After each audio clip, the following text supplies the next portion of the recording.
Okay, welcome back. It is 8/20 of 2015. We're going to continue in the Cambridge Companion to Brentano.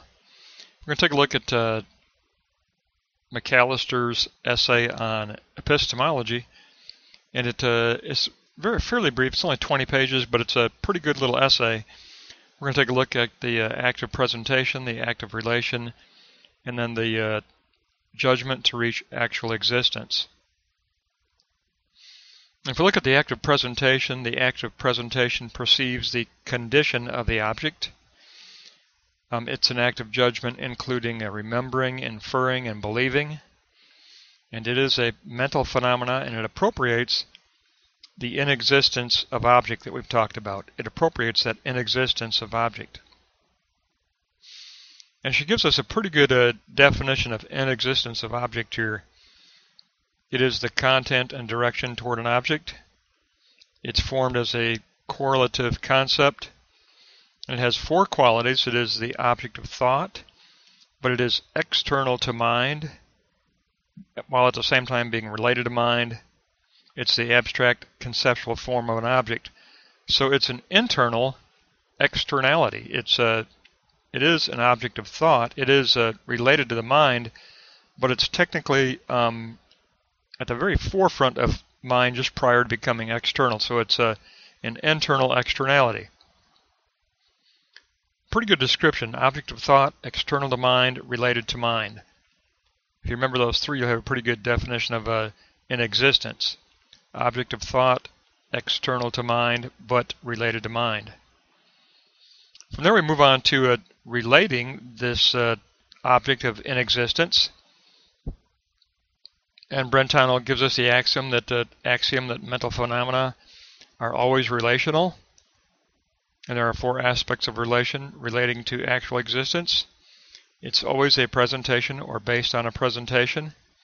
It's always an object of interperception as a unity. And as relational inexistence, it can attain actual existence of the true. It can become notion of the true. But and this is in contrast to physical phenomena that exist but aren't necessarily the actual true existence. Physical phenomena are initially a beginning as an intentional existence that's on its way to the true. So physical phenomena do exist, but they don't necessarily correspond to their teleosis. They don't necessarily correspond to the teleosis of their intentionality.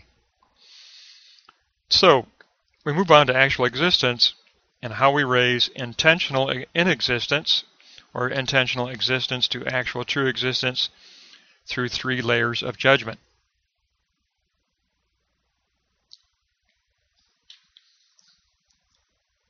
In for McAllister, she says that there are basically three levels of judgment. There's presentation, there's judgment proper, and there is love and hate.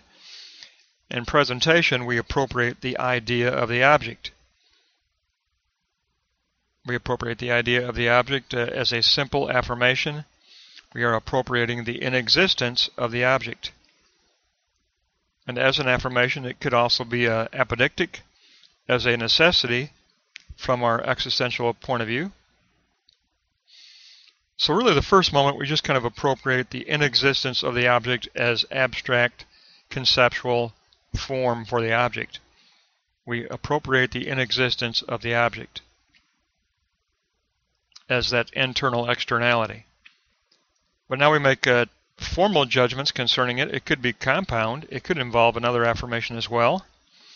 It could be predicative. It could not be simply existential. It could have predicative content.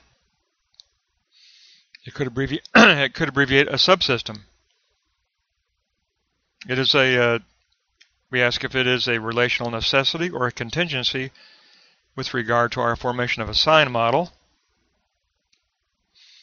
And under formal judgment here, we will employ the analytic method to reach the goal of eventually trying to achieve an intersubjective universality of the notion of the true. We seek universality. So formal judgment is basically going to move on beyond the simple inexistence of the internal externality and try to take that internal externality and find its relational interrelated place. How is it interrelated within a sign model? If we take all those individual objects of inexistence, how can we form them into a relational or interrelational model of a necessity that reflects our existential import, our existential necessity? And then from there we move on to the judgment of love and hate, or emotion. But for Brentano, McAllister says that emotion is always tied to volition. So we're trying to determine what should be posited as the true. What do we actually posit as a praxis positing?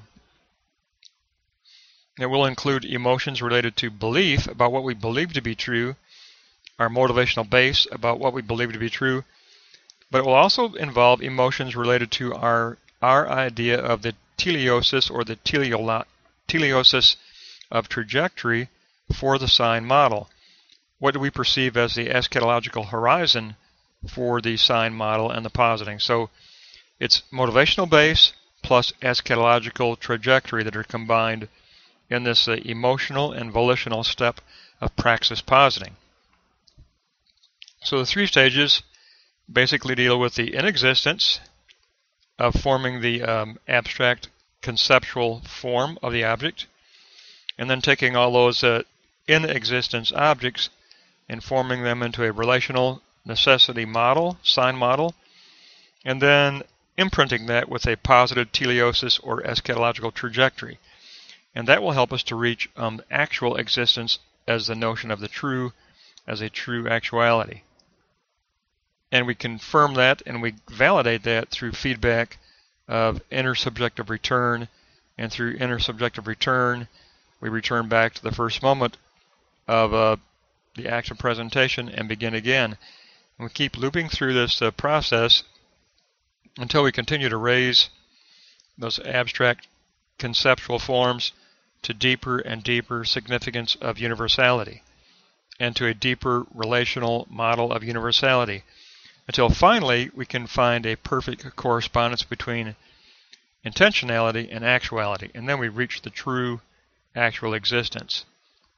But we get some clarification here from McAllister. The last three essays have really dealt with inexistence and that realm of positing, and I'm glad they're doing that because we really need to come to terms with what this realm of positing is. A lot of people have difficulty in understanding what is internal externality. What is this realm that isn't really fully mental, isn't really fully objective? It's hinged between the subjective and the objective. What is this realm that's hinged between subjectivity and objectivity? Well, it is, for McAllister, it is object of thought, external to mind, but related to mind. Object of thought, external to mind, as an internal externality, but related to mind and the thought process. So three pretty good descriptive qualities. Object of thought, external to mind, but related to mind. And it's all that realm of inexistence or internal externality in the realm of positing that we're trying to clarify, because that's where we form our notion of the true. That's where we form the object model, the teleosis model of what we determine to be the notion of the true. That becomes our expression of our notion of the true, which reflects belief and teleosis, belief and teleosis both. So pretty good little summary on epistemology. It takes us up through 168.